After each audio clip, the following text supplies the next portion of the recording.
Waalaikumsalam.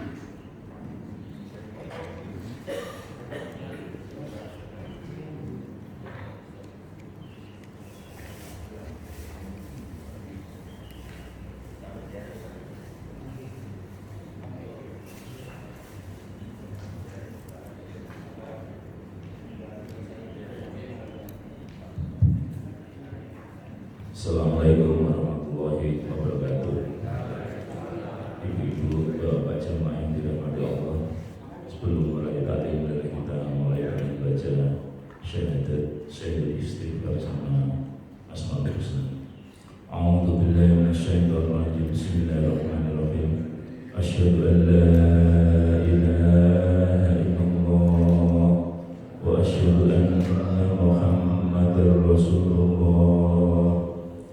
Allahumma anta rabbi la ilaha illa anta khalaqtani wa ana abduka wa ana ala ahdika wa wa'dika mastata'tu.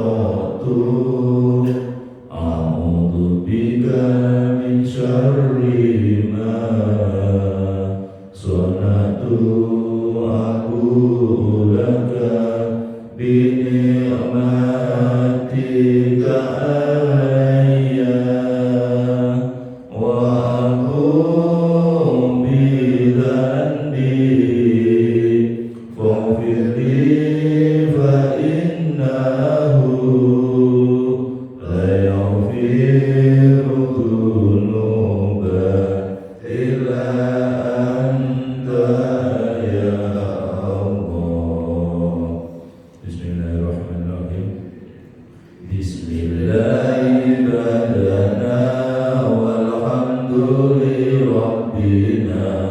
wassalatu wassalamu Nabi habibina ya Allah ya Rabbana anta maqsuduna ridhoka matlubuna dunyana wa ukhrana ya Rahmanu ya Rahim ya Maliku ya Qudus ya Salamu ya Mu'min ya Muhaimin ya Aziz ya Jabbar Mutakabbir ya Khaliqu ya Bari ya Musawwir ya Ghafar ya Qahharu ya Wahhab ya Razzaqu ya Fattah ya Alimu ya Qabid ya Basitu ya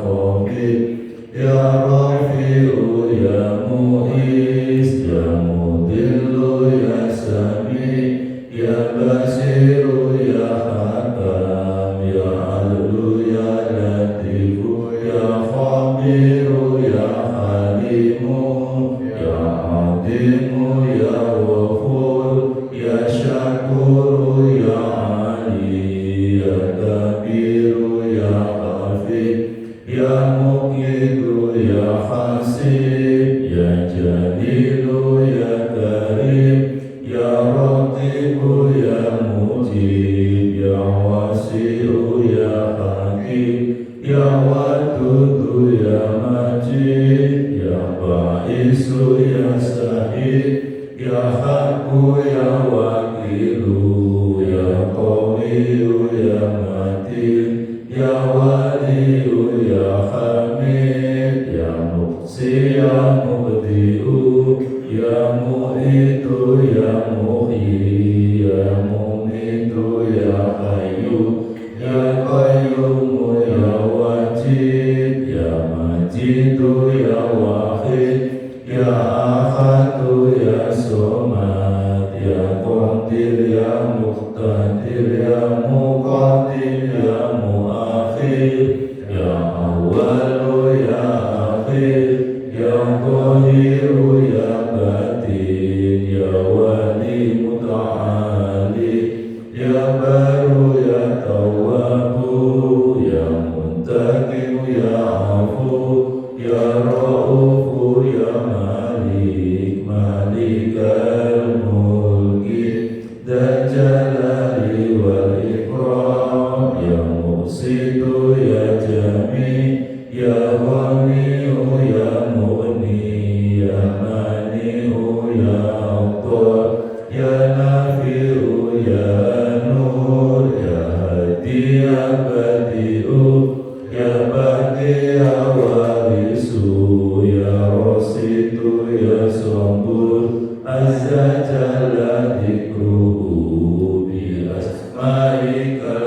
husna ighfir lana dzunubana wa liwalidina wa dzurriyyatina ghafir an sayyi'atina wastur ala uyubina wastur ala nuqsanina warfa darajatina wazidna ilman nafi'a wa rizqan wasi'a halalan thayyiban wa amalan sholihan wa nawwir qulubana wa yassir umurana wa sokhir asdadana daima hayatina ilal khairi qaribna an-syarri baridna wal qurba rajauna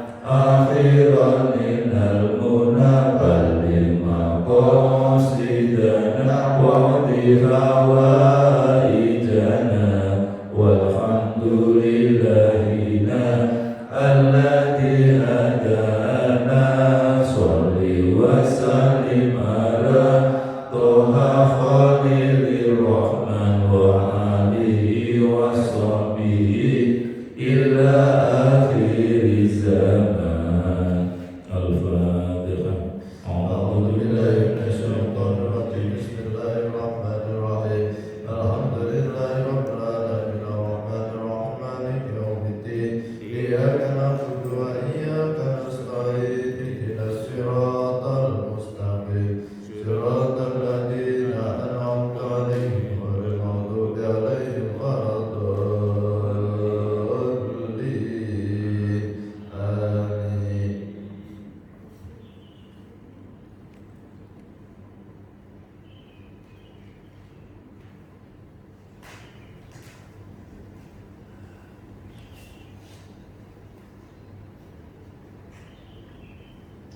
Assalamualaikum warahmatullahi wabarakatuh. Waalaikumsalam warahmatullahi wabarakatuh. Bismillahirrahmanirrahim. Alhamdulillahirabbil alamin. Bapak Ibu jamaah salat subuh Masjid Al-Hikmah area Mukti Pedurungan Kota Semarang yang dimuliakan oleh Allah Subhanahu wa taala. Alhamdulillahirabbil alamin, pada pagi hari ini kita tetap istiqomah mengkaji kitab karya Hujjatul Islam Imam Al-Ghazali tentang Asmaul Husna. Semoga bermanfaat fid dini wa dunya hatta ilal akhirah. Amin amin Allahumma amin.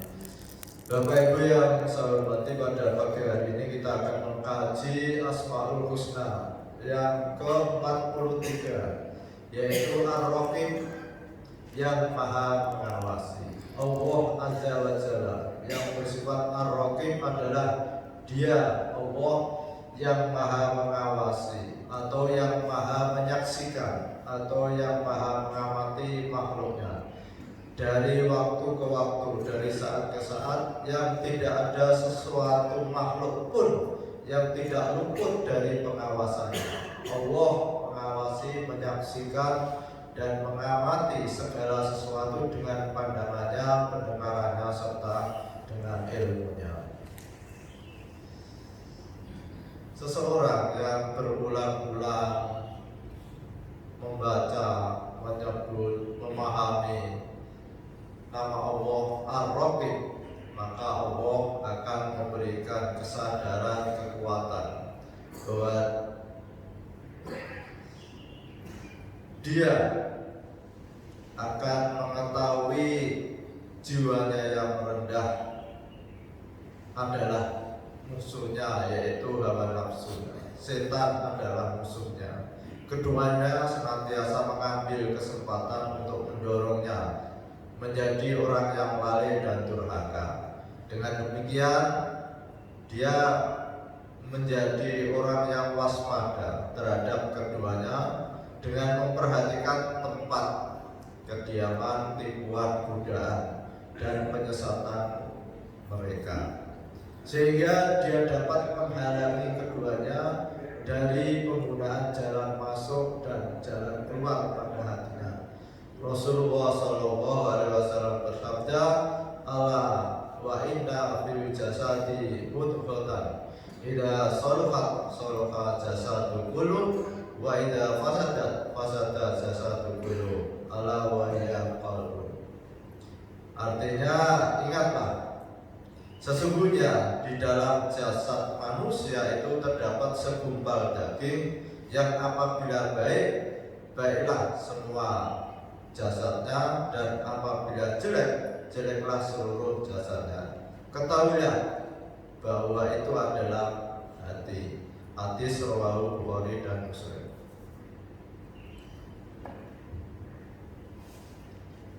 Bapak Ibu yang saya hormati, pada pagi hari ini kita dituntun oleh Imam Mulia untuk mengenal lebih jauh, meyakini bahwa Tuhan kita itu Maha Mengawasi. Allah menciptakan alam ini, Allah yang mengatur alam ini, Allah yang menguasai alam. Sehingga ketika di Mekah ada orang sedang sibuk mengatur bagaimana jamaah ini tawaf bisa tertib, Allah tahu. Sementara di Al-Hikmah, panitia sedang ngatur bagaimana kamar ini bisa nyaman, satu pasang walaupun ada yang korban harus tidak berpasangan, Allah tahu. Jadi apapun yang terjadi di dunia ini, di Mekah, di Indonesia, di Palestina, di Israel, di Amerika, Allah itu tahu. Ketika di Palestina orang sibuk antri makanan, sementara di Al-Hikmah ini orang sibuk ngatur makanan untuk buka bersama, bermacam-macam aneka makanan, ada es cendol, ada es kelapa muda. Sementara di Hamas sana satu makanan berebut, Allah itu tahu. Jadi apapun yang ada di dunia ini tidak ada yang lepas dari pengawasan Allah Subhanahu wa Ta'ala. Sehingga ketika seseorang itu terjepit, teraniaya, dan mohon pada Allah Subhanahu wa Ta'ala, itu Allah tahu apa yang diinginkan oleh hamba-Nya. Sehingga pernah saya baca dalam kitab itu ada satu cerita. Zaman Rasulullah SAW itu ada seorang yang berdagang kesam. Di perjalanan itu dia dirampok. Tapi rampoknya itu tidak hanya merampok hartanya, tapi ingin membunuh orangnya. Nah, perampok ini barangkali karena persaingan bisnis, Pak Gambo. Jadi mungkin sudah ada pesanan orang ini harus kita dibunuh karena dia mengganggu pasar saya. Sehingga perampoknya ketika dia mau membunuh, loh, apa artinya, apa perlunya kamu kok membunuh saya? Kan yang penting harta saya sudah saya serahkan pada kamu. Kamu kan sudah dapat harta. Apapun yang saya bawa ini saya serahkan pada kamu. Yang penting saya jangan dibunuh. Tapi enggak, saya tidak hanya butuh harta saja, tapi saya juga ingin membunuh kamu.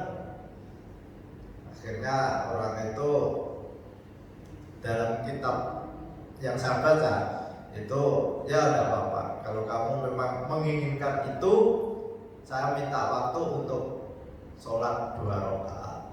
Tidak apa-apa, saya beri waktu. Akhirnya orang itu ambil air wudhu, lalu sholat 2 rakaat. Dia berdoa dengan Asmaul Husna. Lalu dia sebut, ya Allah, ya Rahman, ya Rahim, ya Mujibus Sa'ilin, yang maha menolong, tolonglah hamba-Mu yang sedang teraniaya.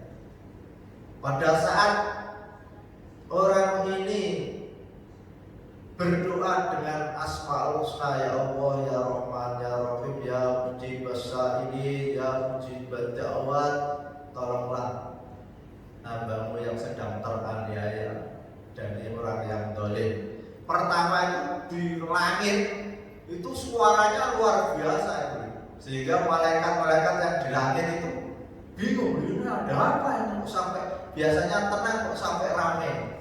Lalu doa yang kedua, ya Allah, ya Rahman, ya Rahim, ya Mujibas Sa'ilin, tolonglah hambamu yang sedang teraniaya. Tambah ramai lagi. Lalu doa yang ketiga, ya Allah, ya Rahman, ya Rahim, ya Mujibas Sa'ilin, tolonglah hambamu yang sedang teraniaya ini oleh orang yang zalim. Malaikat Jibril turun. Wahai malaikat, siapakah kamu yang mau menolong orang yang teraniaya di dunia ini? Akhirnya ada satu malaikat turun, saya siap menolong. Malaikat turun, lalu dalam bentuk manusia naik kuda langsung menghantam si perampok itu. Perampok itu akhirnya ketakutan karena orangnya besar, gagah. Malaikat bisa berwujud manusia, Pak Haji Dawiyah. Jadi itu oleh izin Allah jika turun, lalu si perampok itu dibunuh oleh malaikat itu. Setelah itu lalu si pedagang itu tanya, Bapak ini siapa? Kok tahu-tahu datang menolong saya? Saya ini malaikat yang diutus oleh malaikat Jibril untuk menolong kamu. Pada saat kamu berdoa, ya Allah, ya Rahman, ya Rahim, ya Mujibas Sa'ilin, itu di langit suaranya ramai sekali. Lalu kamu doa lagi, ya Allah, ya Rahman, ya Rahim, ya Mujibas Sa'ilin, tambah ramai lagi. Yang ketiga, ketika kamu berdoa, ya Allah, ya Rahman, ya Rahim, ya Mujibas Sa'ilin, tolonglah malaikat Jibril turun untuk menyampaikan bahwa siapa yang mau menolong orang yang sedang teraniaya, lah akulah ini yang menolong kamu. Nah, ini merupakan satu pelajaran bagi kita. Jadi dimanapun ketika kita dalam kondisi terjepit, tidak ada lagi yang bisa menolong kita, maka kita punya ya Rahman, ya Rahim, ya Mujibas Sa'ilin, ya Pak Haji Dawid. Ini dulu Pak Haji Dawid, saya juga pernah ketika pesawat di Medan untuk mengisi bahan bakar dari Donohudan itu mau turun ke Medan, itu Bandara Medan itu oleh kru pesawat itu cuaca buruk, mohon sabuk pengawas dipakai semua. Nah, pesawat itu tidak turun-turun, muter mencari selang. Nah, ini tidak turun-turun, bahan bakarnya habis, terus gimana? Kan punya pikiran seperti itu. Nah, akhirnya itu lagi saya baca ya Rahman, ya Rahim, ya Mujibas Sa'ilin berulang-ulang biar hati saya tenang. Nah, ya di mana-mana orang-orang yang kadang-kadang dihantui rasa takut, dan rasa takutnya itu sudah tidak ada lagi yang bisa dipanggil, kita panggil ya Rahman, ya Rahim. Ketika teman saya dari Jawa ke Kalimantan cerita, Pak, nanti kalau kapalnya ombaknya besar gimana Pak? Ya panggil aja dengan Asmaul Husna, insya Allah selamat. Jadi apapun kita dimanapun itu Allah memperhatikan dan mengetahui. Bapak Ibu yang saya hormati, jadi apa yang kita peroleh dari memahami tentang Ar-Raqib, bahwa Allah mengawasi? Yang pertama, bahwa kita itu selalu diawasi oleh Allah Subhanahu wa Ta'ala, sehingga ketika kita melakukan apapun, aktivitas apapun itu selalu kita, Allah itu tahu. Kita melakukan kebaikan, Allah tahu. Ketika melakukan kita kesalahan, misalkan seorang pedagang mau mengurangi, Allah juga tahu. Ketika ada seorang mau menipu, Allah. Dan ketika kita dimarahi orang, kita sadar bahwa Allah tahu bahwa kita sedang dimarahi, sehingga kita bisa mengambil sikap, oh saya kan harus lebih baik daripada dia, maka kalau saya ikut marah tidak ada bedanya antara dia dengan saya, maka ketika dia marah saya harus lebih baik daripada dia. Apa yang kita lakukan? Kita diam. Jadi kalau selalu kita ingat bahwa Allah itu Ar-Raqib, maka kita dalam menghadapi suasana apapun kita itu nyaman-nyaman saja.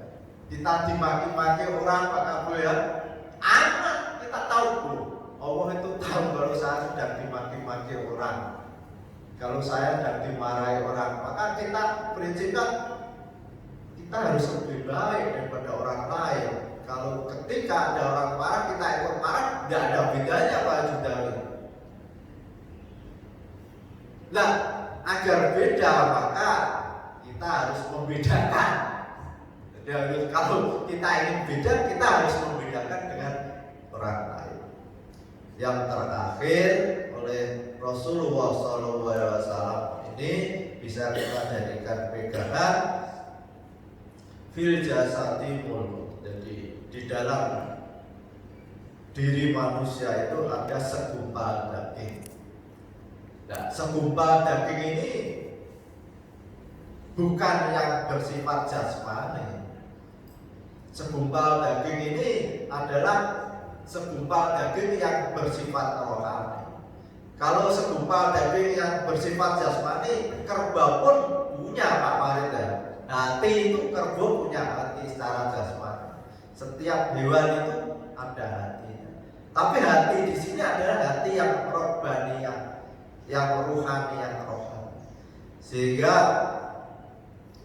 ketika hati rohani seseorang itu baik, maka apapun yang keluar dari hati itu baik. Lesanya kalau Pak Judawi ya, kalau seorang hatinya baik, lesan yang keluar dari orang itu tuh baik. Jadi kita akan menilai seseorang itu hatinya baik atau kotor dari lesan itu sudah kelihatan. Kalau orang suka maki-maki, hatinya ini beda ya. Tapi kalau orang hatinya bersih, bercahaya, apa yang keluar dari lesannya itu mesti kata-kata yang menyenangkan. Lalu apa yang harus kita lakukan agar hati kita itu menjadi bersih? Maka tak lain dan tak bukan kita harus selalu berulang-ulang menyebut Asmaul Husna. Karena dengan menyebut Asmaul Husna ini Allah akan memberikan kesadaran, Allah akan memberikan kemampuan untuk bisa membersihkan hati kita. Sehingga ketika hati itu bersih, kita baca Al-Quran juga ringan, melaksanakan sholat juga ringan, menolong orang juga ringan. Semuanya akan menjadi ringan, melakukan kebaikan-kebaikan itu menjadi ringan. Itu kuncinya adalah hati yang bersih. Tapi ketika hati kita itu kotor, maka kita melakukan kebaikan-kebaikan itu berat sekali. Dan kita melakukan perbuatan dosa dan maksiat itu ringan. Jadi kita bisa menilai hati kita. Ketika kita beraras-arasan baca Al-Quran, beraras-arasan melakukan sholat, oh hati kita ini sedang ada kotorannya. Maka sekali lagi dengan berulang-ulang kita membaca Asmaul Husna itu, insya Allah Allah akan menolong pada kita. Dan nanti kita rencanakan di hotel itu sebelum taklim baca Asmaul Husna tidak hanya sekali Pak. Kalau bisa 5 kali atau berapa. Dan nanti juga kita akan membuat event kapan ada upaya membaca Asmaul Husna di Masjid Al-Hikmah ini 100 kali. Kalau di Masjid Agung kan 1000 kali. Nah kita terlalu berat 1000 kali. Kita coba nanti kapan menyambut tahun baru kita adakan baca Asmaul Husna 100 kali. Jadi mulai bar Isya sampai jam 2 malam. Nah ini dalam rangka memberikan energi pada diri kita agar hati kita ini bersih. Nah kalau kita mampu baca Asmaul Husna 100 kali, kan luar biasa Pak Ji. Selama ini kan baru sekali. Itu kadang-kadang kalau nggak lupa. Nah, sudah tidak ada lagi yang harus kita harapkan kecuali Asmaul Husna. Karena Asmaul Husna itu langsung menyebut Asmaullah Subhanahu wa Ta'ala. Jadi ketika Allah disebut namanya, maka secara tidak langsung akan memberikan pertolongan pada kita. Al-Fatihah. Bismillahirrahmanirrahim. Alhamdulillahirabbil alamin arrahmanir rahim maliki yaumiddin. Iyyaka na'budu wa iyyaka nasta'in. Ihdinas siratal mustaqim. Siratal ladzina an'amta 'alaihim ghairil maghdubi 'alaihim waladdallin. Bismillahirrahmanirrahim. Subhanakallahumma wa bihamdika asyhadu an la ilaha illa anta astaghfiruka wa atubu ilaik. Assalamualaikum.